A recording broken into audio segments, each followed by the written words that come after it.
a journey from the cradle to the grave. It unfolds in successive stages. Those stages have been listed in a number of ways. One is this: there's the time when you do believe in Santa Claus, and the time when you don't believe in Santa Claus, and then the time when you are Santa Claus, and then that last stage when you look more and more like Santa Claus. Well, as I look around, the majority of us look to me like we're in that last stage, looking more and more like Santa Claus. In fact, there are so many of us who are old now that they've broken down old age into stages. So if you're in your 60s, you're the new old. And if you're in your 70s, I like this, you're the young old. But if you're in your 80s, you are old. And if you happen to be in your 90s, and I don't think we have any 90s here or more, you are really old. But we go through stages. And the stages of our life are not only measured in the passing of time or the miles we've traveled, but by the nature of our experience. And there is the journey that I hope you are taking out of darkness into light and not into more darkness.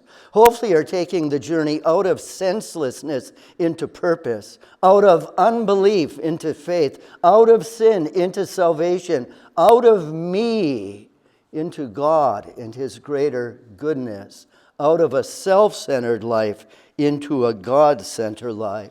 It behooves us to ask not only where I am in the journey, and a lot of us are a lot closer to sunset than we are to sunrise, but not only where we are, where is my journey taking me, and what will be my destination?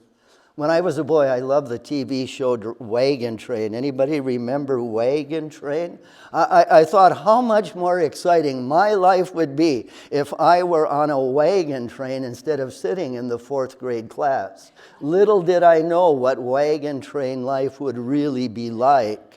When our West was settled in the years 1840 to 1870, they were settled with wagons. Basically, there were two kinds of wagons. There was the big wagon, the Conestoga, and that was 18 feet by 4 feet, built of wood. It could serve as a boat. It could carry 12,000 pounds, but you would need 8 to 10 to 12 oxen or horses to pull it.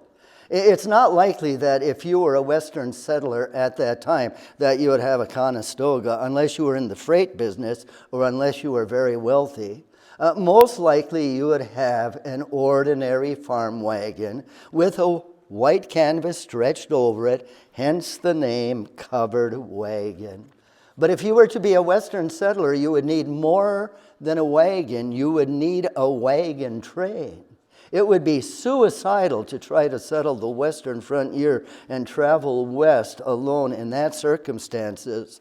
So those going west from Council Bluffs, Iowa, or St. Louis, Missouri, the most prominent set-off points, would look to join up with 20, 30, or 40 other wagons, and you would move together. But not hopefully in single file. If you've ever gone with a group four-wheeling, you know if it hasn't rained recently, how much dust you take in. Can you imagine being 30th in the wagon train? And so whenever terrain would permit, you'd fan out. But you know the drill. Sunset, everybody comes together, makes the circle, primarily to provide a corral for your few animals so that they are not lost. You would not only need a wagon and a wagon train, you would certainly want a wagon master. You'd want somebody who's taken the journey before you and knows the way to go. You want a wagon master who's disciplined. There are times when you will be so sore and so weary that you will say, we must stop, I can't take another foot. And he'll insist that you press on, because he knows where the safe water is and where green pastures lie. There will be times when you want to press on because the weather is good and you think of how long the journey is going to be. But in his wisdom, he'll say, no, we must stop here. And that wagon master must be wise and strong, because I can guarantee you with 20 or 30 or 40 other wagons, there's going to be some butting of heads and some conflict. And if somebody doesn't intervene and mediate well, it could split up the train and put people's lives at risk. So if you were a settler going west in those years, what are your chances of survival, of making it to your destination? About 10% didn't make it. Can you imagine getting on board a plane and knowing there's a 10% chance that it's not going to make it to the landing strip? We prayed for safety for travelers, right? Couple you mentioned. Pray for our travelers. Can you imagine taking a trip and knowing the odds were 10% that you wouldn't make it to your journey's end and would be lost? Wagon master. We do need a wagon master. We've been tracking the ancient Israelites, those slaved in Egypt, and their road to freedom. And they had the absolutely best of wagon masters. It says this concerning our Lord in Exodus chapter 13 and 21. By day the Lord went ahead of them in a pillar of cloud to guide them on their way, and by night in a pillar of fire to give them light. And that same Lord, and I think of Pam's word today about Jesus is with us now, but the same yesterday and today and always. That same one seeks to be the wagon master of our life. And he knows where the green pastures lie. He knows where the quiet waters are. He promises us not a safe and easy journey, but to safety to our final destination. Fred was a missionary explorer in Africa, and he was leading a group of natives through the tall jungle grass, so tall that you couldn't reach the top even if you stretched. And as they were marching forward almost in single file, fighting their way through the grass, out jumped a ferocious lion. And instinctively, Fred lay his body to cover one of the small native children. The natives expected that the lion would rip and tear and claw into the man's flesh. But shockingly, should we say miraculously, the lion turned around and slipped away into the tall grass. When the tribal chief was told about what happened, he said, "I would go anywhere with a white man who will put his body between one of ours and a vicious lion." And that's what Jesus, the captain of our salvation, has done for us. He has put himself in harm's way to the extent of suffering the shame and the cruelties of the cross that we might make a journey that is safe. He is the captain of our salvation. He will guide us through the dangers, around the difficulties, or through the difficulties. That's why we sing this song at times. My Lord knows the way through the wilderness. All I have to do is follow. My Lord knows the way through the wilderness. All I have to do is follow. Strength for today is mine all the way, and all that I need for tomorrow. My Lord knows the way through the wilderness. All I have to do is follow.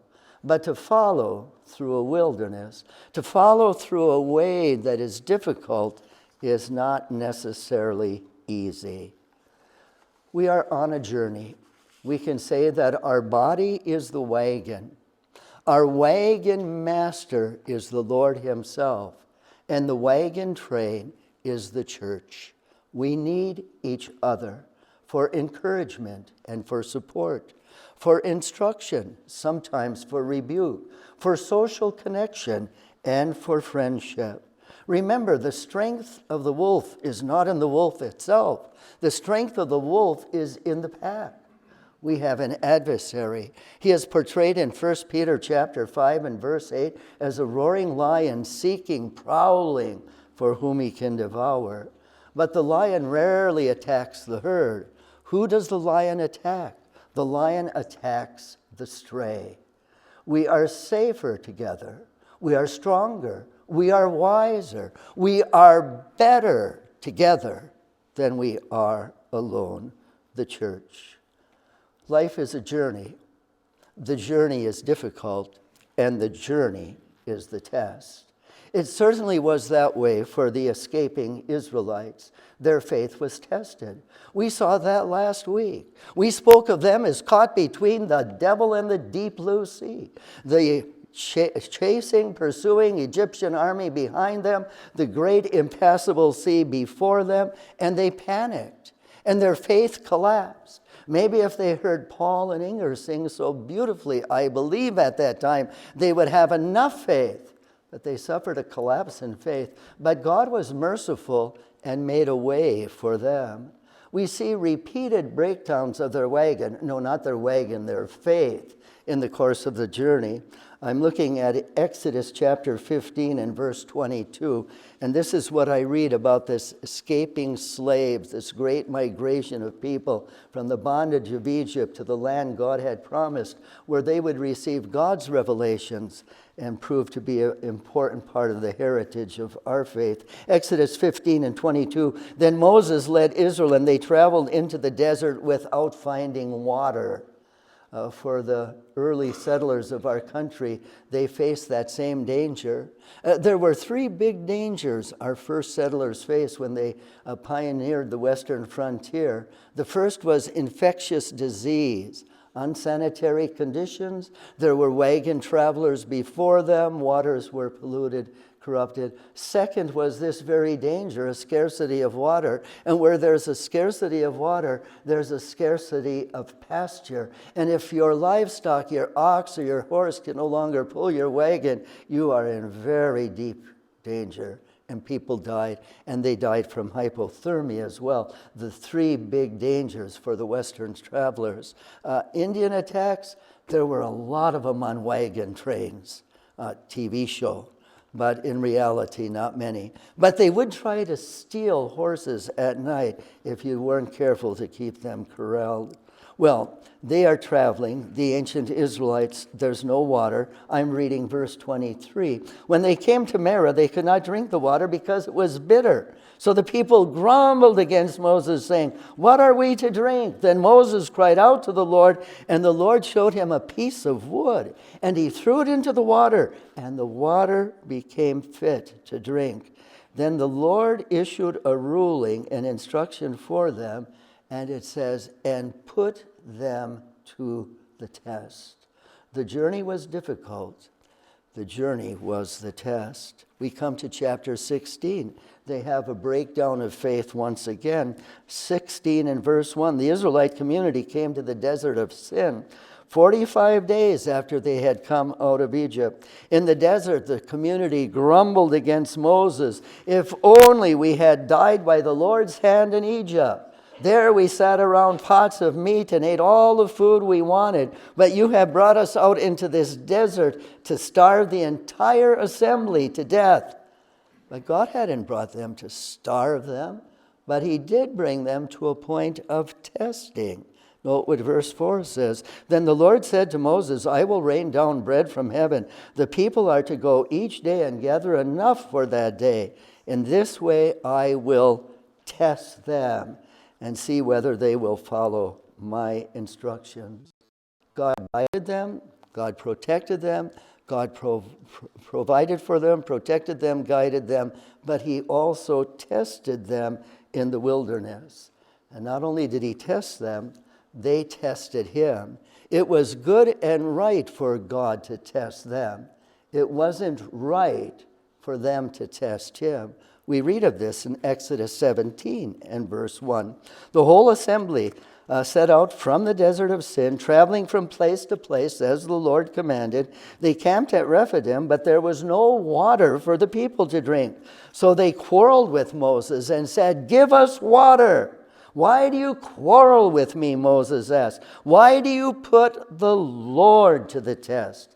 He called the place Massah because the Israelites quarreled and because they tested the Lord, saying, "Is the Lord with us or not?" Exactly how did they test the Lord?